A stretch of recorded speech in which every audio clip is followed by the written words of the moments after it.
Ngiyanibingelela, ngiyanimukela kule TV yethu enkulu Abambo TV. Ngibingelela Unjabulo Yamakhize, Mfuka Mkhize. Ngizala uBhabhani kaThekelezela. uThekelezela kwangangesithupha. Ungangesithupha okaPhoshana. Phoshana okaBhungane. Bhungane okaManjana. uManjana okaNomhlanga. uNomhlanga okaGubhela. uGubhela okaSibiside. uSibiside okaSidweba. Sidweba C2. Yena ezala uNdlozela. uNdlozela ezalwa uLanga. uLanga ezalwa uNkosi. uNkosi ezalwa uNzalankomo. Ngizoma lapha emahehleni ngoba silwela ukuthi abantu basiqonde ulibo labo. Ngizokhuluma ngabambo bakaGubhela. Yena ngizobaqaphuza abambo bakaGubhela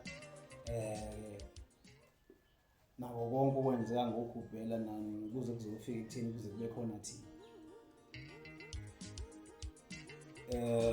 uGubhela uzalwa uSibiside. uSibiside inkosi yabambo nje eyahlupheka kakhulu ngoba iZambezi River wayiwela eseyiwele vele engasaphathekile kahle emxinile amaPutukezi afika angazi ukuthi ayiboneni lesizwe sasembe silandela kangaka. Azazofika nasule ndawo kuthiwa iseDelagoa Bay. Elandeleke njalo amambo. uSibiside-ke la eNingizimu Afrika ungene lapha ekuthiwa iseMbombela khona. Bakuthiwa iseMbombela nje, Bombera. Okuchaza ukuthi origin indawo abantu mase befike kuyona basibona ngathi sebefike endaweni ephephile nendawo kuyiyona impela ababekade bezoze impela bagugele kuyona uSibiside nje. Singathi nje basebethole imbo yangempela, Bombera origin. Into efana nokuthi Cape of Good Hope kathi befika lapha amaDutch asho njalo, noma into efana nokuthi izwe lesithembiso uKhanani la ukuthi uma usufike khona bese uyathemba ukuthi ayike la ngiphinde nginyakaziswe ukuthi bafike eMbombela base ukuthi-ke Bombera okuyi-meaning yalezinto ebengiy'chaza la usuthola khona ukuthi la ngiphinde nginyakaze. Kodwa kuthiwa abantu besahleli-ke futhi lapha eMbombela bambo besahlangene bonke abantu, zonke lezi iy'bongo engizobe ngiy'bale abanye babangasazazi ukuthi babambo okhokho babo noma okhulukhulwane babo babehamba nale nkosi uSibiside. Kuthiwa besahleli-ke lapha eMbombela kwaje futhi kwabonakala yona leke ngamaPutukezi siyiqhamuka engathi iyinhloli. Babona futhi lapho wayesemdala-ke uSibiside ngoba uSibiside ulwezimpi ey'ningi ngamaPutukezi. Ulwe khona i-Battle of Tete, indawo kuthiwa iseTete, i-Battle of Tsatsiba, i-Battle of Komola, i-Battle of Kilwa. Ngathi sekilwa-ke la fika abanqoba khona ezehamba-ke ezofika eMbombela esey'tshela ukuthi ngoba abanqoba eKilwa ngebasakwazi ukuthi bamlandele. Kwaphoqeleka ukuthi futhi lapho kufanele kuphinde kufudukeke futhi base bethi asishintsheni umkhondo-ke manje bese behla-ke beza kule ndawo egcina isibizwa ngokuthi i-Piet Retief eMkhondo. Bafike bathi-ke la umkhondo-ke la sesudukisile ngeke baphinde basithole bathiwa iseMkhondo. Yilapho-ke izinto ey'ningi ezenzeka khona-ke uSibiside-ke amadodana akhe lawa wabakhona-ke ukuthi yiyo ethatha ubukhosi. Shange kuyavela ukuthi iyona ndodana yakhe kwakufanele ithathe ubukhosi ngosiko lasembo, kwakufanele ithathe ubukhosi. Kodwa kuthiwa wabe esethatha isinqumo sokuthi ahlabe inkomo bese ethi-ke abathathe iy'ciyo zenkomo ey'balulekile phakathi kwala madodana akhe uMavovo noShange. uShange-ke wayemdala kunoMavovo, indoda eyizidlalela namanje. Wasethi akathathe inyama ebalulekile enkomeni. Siyo-ke uShaka wabe sedumela umlenze. Wase kusondela uMavovo, wathi uMavovo uthatha insonyama. Insonyama-ke inyama ethiwa ibaluleke kakhulu, iyona inyama evikelayo lapha ngaphakathi enkomeni. Kwase kuthi-ke wasethi uSibiside-ke nangoke-ke umuntu ozoba inkosi, ngoba inyama ayithathi inyama ekwazi ukuvikela into ey'ningi ngaphakathi enkomeni, uzokwazi ukuvikela isizwe sakhe.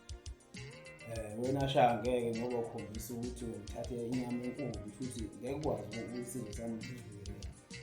Wabe seyahamba uShaka, wahamba ngoba kuthiwa oduma kude nje, wathi hhayi soduma kude nalo mlenze wenkomo. Lwana namhlanje bawoduma kude laba oShaka. Basenguke bazalwa inkosi uSibiside. Hhayi-ke uMavovo futhi athathe-ke ubukhosi. Lithi lingakakhothami-ke noma lingakaguqi ikhehla uSibiside engakakhothami, abese efikele umbono ukuthi amambo akawakhulule ngoba base bebaningi. Wefike nemihlambi, imindeni eminingi, imindeni emikhulu esengaba nobukhosi ey'busona. Wathi hhayi ababuthathe ubukhosi, amakhosana nje ahawazi. Omunye abhekele yathola indawo bese yaqinisekisa kodwa ukuthi mefika kuleyo ndawo bonke abantu abalapho bafaka ngaphansi kwakhe umbuso ozoba strong, ukuze ungabe umbuso ofika uzamaziseke kalula. Aphuma aMahlubi ayimele, aphuma abakoMalinga, amaChukuma ayimele, aphuma abakaDlamini bayimela, kakhulukazi le lapha eMozambique kodwa bazalwa uMyambane owaManyimbane, bazalwe inkosana yokuqala kaDlamini yokuqala wasendulo okuthiwa uMyambane. Baphuma bayimela, abakaDlamini baphuma, namaphephetha aphuma ngalesi sikhathi ephuma kodwa sebona sephuma ngabo bakaDlamini namaphephetha. Ziningi nje ezaphuma, ngeke ngiy'bale zonke ezaphuma ngaleso sikhathi, kodwa bazi ukuthi bangabambo ngaleso sikhathi. Namandwandwe nje late aphuma nawaqala aqoqa enza ubungonyama nabakaMthethwa. AbakaMthethwa-ke bona bazalwa uNjanya kaSibiside. Futhi-ke besethi-ke bese akha itulo-ke lokuthi aseyivelele le ndodana yakhe-ke uMavovo beyibeke ebukhosini esekhona, nanokuthi-ke wayesesola nokuthi mhlawumbe bangayizuma bayibulale. Wathumela iy'nhloli zakhe ziyohlola izwe lawa elihle ngomzolo okwazi ukuthi indodana yakhe ihambe iyohlala kulona. Bathola-ke le ndawo yaseNkandla, la mambo la ehlale khona isikhathi eside phezulu yaseNkandla. Abantu ababethunyelwe lapha, omunye wabo uChube wakwaShezi, ababethunyelwe ukuyothola leya ndawo. Abanye ngeke baze batholakale bonke njalo, kodwa uChube yena wazeka ngoba wagcina futhi sekuthiwa uyena okufanele asale laphayana abhekele lazi, asale yedwa ngoba wayeyindoda yayiyisikhwaga aziwe nesibindi. Kodwa waphoqeleka ukuthi nagcine sehlala ehlathini, wahlala ehlathini lapha la zatholwa khona abantu ababingu abakaNkomoya bathola ukuthi nomuntu lapha ehlathini kwaziwa ukuthi kwaze kosiwa inyama enoningi kwayinaye ezwa iphunga lenyama ngosi, waphuma ehlathini base bethi bathole eGubuka lokuthiwa oChube lapha eNkandla. Ngisho ingane yakhona kuthiwa mengabe igula nje meke yashiselwa inoni iyaphila ithi qinqo, asinabo ubufakazi baloko size mekushiwo. Yibo-ke abantu-ke lapha abathola leya ndawo leya uMavovo la afika aphatha khona ubukhosi. Bathe sebehamba-ke ababekade beyigadile ngoba ibutho la inkosi kwakuyindlondlo uMavovo. Bahamba-ke babe naye ebuthweni laba basemachunweni, kube abaseBathenjini, kube yilaba bakaKhalimeshe bese bamabhaca manje. omadzikane kuyibaba ababehamba bephelezela inkosi-ke iya kwakha lapho eGanda la-ke ihlale khona iminyaka eminingi. Ukhanyile nomchunu ngempela ngoba njengoba ngike ngithi amabhaca amabhaca-ke namanje ulimi lasendulo asagcina njengokwalonjalo kwi-linguistic ibona abantu abasabambo ukuba ngempela abambo bathi mabehlangana nabenguni ngesikhathi selele lashintsha ulimi lokukhuluma kodwa amakhetha bekhuluma nje bomawuza amabhaca amaSwati bona basayibekile ilanguage eyasendulo nabo abasemachunweni babambo ngoba laba abafika lapha ngoba uSibiside lo igama lakhe kwakumdladla igama lakhe bona bafika lapha yana ngoba uSibiside simajembeleza uSibiside simaphandla esaphandla labenguni bevunga wafika kunabenguni lapho wafika wadabula izwe liqhama ngendlela afuna ngayo bagcina bevunga manje abangalo kodwa-ke babona ukuthi indoda yembi wesebiza into ey'ningi uSibiside bambona efika kwisidlamlilo lesi ngeke sesisilisa bavunga manje ukuthi abafi labantu abafike bazenzele nje izulu amachunu afunda lapho-ke ukuba zinsizwa uyizwa ngonyanda yomkhonto benguni akekho umuntu onomlando wokuba zinsizwa abasemathuneni kuphela abantu bensimbi labasenzi yingi-ke kule group lesenzi laba abantu ababazi bensimbi ubenguni ilapha asemachuneni ababazi bensimbi ibo-ke abafika lapha-ke bahlala nenkosi uMavovo umne wabo uGubela lo engifuna ukuthi ngizime ngikhuluma ngayo yena wathi ukusalela ngoba wasala kuleya ndawo lapha ngasenseleni lapha phakathi kweshowe Mpangeni khona indawo lapha iqamba yena wathi uNgoye emahlathini aseNgoye bayakhe lapho-ke nonomhlanga bazalile lapho umfowabo kumne wabo uGubela omncane kunoMavovo uyise uMavovo-ke kwahamba isikhathi engenayo inkosana ukuthi awaze wakha ubuhlobo nalaba abakandlovu ngomlando ukuthi baphuma ebusuku wase yababuza ukuthi akekho yini umuntu wenyanga nje kodwa bekhonza unyanga uMavovo wenyanga kakhulu imithi yazi wabuza ukuthi akekho umuntu wenyanga ngale amsiwa ngakhona inyanga enkulu ngoba kukhona awesekubonile labakandlovu ukuthi ubunyanga engathi emthini bayayazi imithi hayi bathi lapho khona wasethi hayi ngifuna indodakazi yakhe yona-ke indodakazi eyatholakala kuleyo nyanga yabuyisa uGanyengo yagcina seyibuka isigana kaShezi kanti nakaShezi ngaleso sikhathi wayekhona uMavovo futhi ngaleso sikhathi kaShezi yagcina igana kaShezi-ke lapho yagcina uMavovo wakhona la kuthiwa khona leyo-ke yaze yona yalandwa amabutho umntwana wasala lapho yona-ke eyakwazi ukuthi imzalele indodana uMavovo leyo ndodana-ke uthe mase kufanele ngabe ithatha ubukhosi ilokhuza iy'ngwevu zasembo hhayi kuthiwa hhayi zathimula zathi hhayi ngeke kuze kwazeke ukuthi inkosi izalwe indunkulu noma indlovukazi esike yazala kwenye indawo ngoba ubashiyile ondunkulu baningi uMavovo akulande umne wabo uGubela oyena ozongena undunkulu ukuze kutholakale ingane ezokwazi ukuthi ibe yena ezothatha ubukhosi ezalowo undunkulu la abangakazi begane kwenye indawo walandwa kanjalo uGubela ukuthi asondeleke esuka lapha oNgoye eza la efika kha umuzi wakhe esikhulu sasemasolosolo lapha eNkandla duze komfula lapha eNtisi kuthiwa-ke wafike wabe seyamngena-ke umuntu uNkulunkulu wazala uKhabazela ukhabazela-ke uyeke useqhube uliko lasebukhosini ukuthi ukhabazela kaMavovo ngoba unina uyeshade uMavovo. So ezoqhuba-ke uliko likamne wabo uMavovo ukuvele kwazala uKhabazela. uKhabazela-ke wakhula-ke wazi wamdala uKhabazela, bagcina sebebona ngazi ukuthi uGubela ngasafuna ukuphuma ebukhosini ngesemdala kakhulu, kodwa naye indodana isiphumile ngasayibile ebukhosini.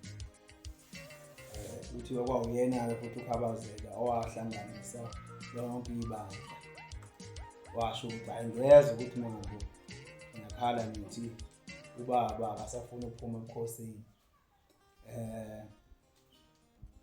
sekufuneka manje nikwenzele something ukuthi ngingene ebukhosini. Yebo, angiphiki ebukhosini, ngizongena kodwa ngeke ngize ngikwazi ukungena ebukhosini ngibuse umuntu owubaba.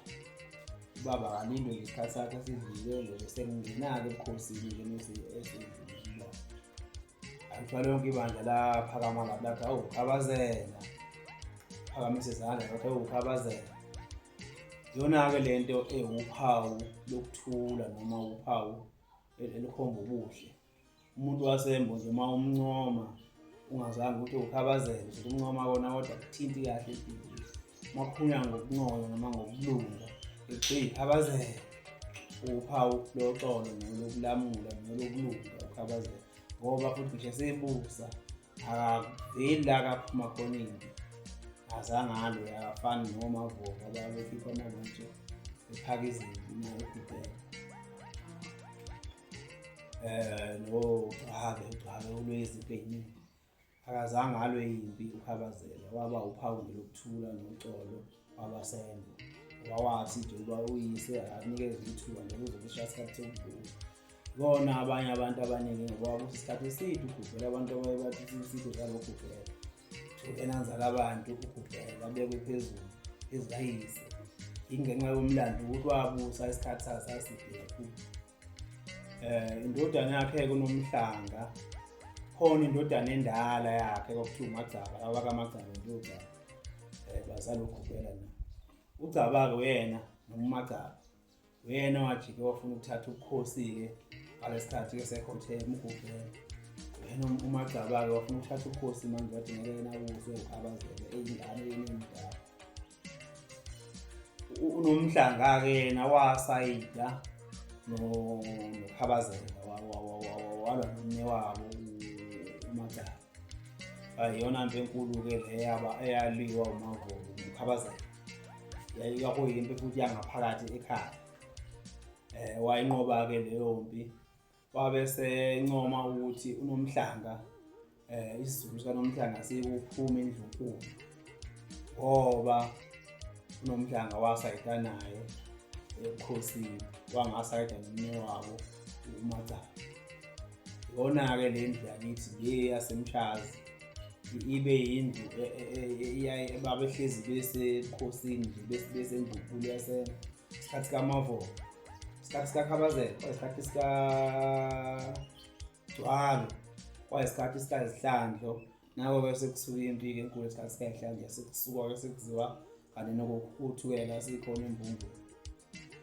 Sisembumbulu-ke bese kuba kutholakala leli zwe laseMshazi, wabe sekhishwa-ke uPhoshana-ke oyiyona ndlu yakhe uGubela. Wakhishwa ngoba seyoba inkosi, ngoba bonke laba babakha nje eduze kwey'godlo zasebukhosini. Laba nje kusukela kuNomhlanga, uMawunjana, uBhungane babakha nje zonke izinto bazenzele ebukhosini engazi ukuthi nje baba sebukhosini ngqo, ekubeni beyindlu kaNomhlanga kanti ubukhosi babuyindlu kaKhabazela oMavovo noMhlanga. Base baphuma ngesikhathi sikaPhoshana-ke sesisembumbulu-ke sithi uPhoshana ngahamba ukuthatha ubukhosi. Futhi kwakuseyikona futhi lokho ukuthi kwakusefana ukuthi kuyiholo likaNomhlanga ukuthembeka kwakhe abe ngembulu. Baphuma-ke bayothola ubukhosi obulapha eMshazi, ubukhosi bukaPhoshana. Uyakubona futhi lokho namanje ngoba ngisho inkantolo yakhona iKhabazela Tribal Authority, i-high school yakhona yinye nje iKhabazela. abambo bakakhabazela, yize kwabambo abazalwa uNomhlanga kodwa babizwa ngokuthi abambo bakakhabazela ngoba ukhabazela uyena owabe sefuma kamele uNomhlanga unomphela, ngoba umuzi nje wathi mese wakha uManjana kaNomhlanga ewakha useduze kwawo lo wasebukhosini, kodwa wawuqamba ngokuthi Sangoye ngoba baphuma ngaphi Ongoye. Kusho ukuthi wayebona indawo kunokufana nalapho Ongoye lapha la babekade bakhe khona nomkhulu wakhe uKhuleka. ISangoye-ke noBhungane futhi iSangoye lapho kule khona uPhushane nabanye wabo bakuyiseSangoye futhi lapho iSangoye sale kuqhubekile. Size safika leMthazi futhi sikhona iSangoye indlu enkulu nje yalapha eMbo leli lapha eMthazi. ISangoye umuzi wokuqala, owesibili umuzi wakhe uPhushane kwaba uBongwe. Izoyiphetha lapho-ke umlando wami wanamhlanje uthinta isipho sami ngqo njengomuntu ophambili. Uma kuleyo ndlu nje ukuyilanda isuka nayo emumva kuzofika esikhathini samanje. Ngiyabonga-ke sesophinde sihlangane komunye umlando uzayo.